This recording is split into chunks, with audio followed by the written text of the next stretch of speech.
সালামু আলাইকুম ওরহমতুল্লাহি ওবরাকাতু। কেমন আছেন সবাই? আশা করছি সবাই ভালো আছেন। সংযুক্ত আরব আমিরাতে যারা ভিসার জন্য অফার লেটার টাইপ করেছেন, করার পর আপনারা কিভাবে স্ট্যাটাস চেক করবেন সে বিষয় নিয়ে আজকের ভিডিওটি।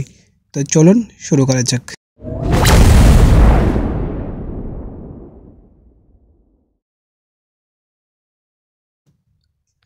প্রিয় দর্শক, আমি কম্পিউটারের স্ক্রিনে চলে আসছি। এখান থেকে আপনারা inquirymohri.gov.au এটা লিখে চার্জ করবেন। আসার পর দেখেন এরকম ইন্টারফেস আসবে। আসার পর এখানে অ্যাপ্লিকেশন স্ট্যাটাস এটাতে ক্লিক করবেন। ক্লিক করার পর এখানে এমবি নাম্বার আছে একটা, ওটা এখানে বসাইতে হবে। আপনারা অবশ্যই অফার লেটারে এমবি নাম্বারটা দেখতে পারবেন।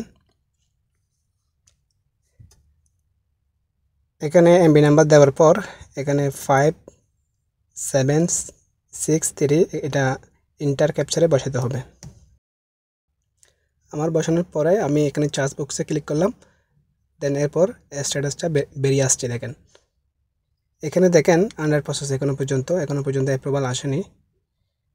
তো দেখতে পাচ্ছেন এখানে কোম্পানি নাম্বার, কোম্পানি নেম সব কিছু এখানে দেখা যাচ্ছে, যদিও বা আমি হাইড করে রাখছি।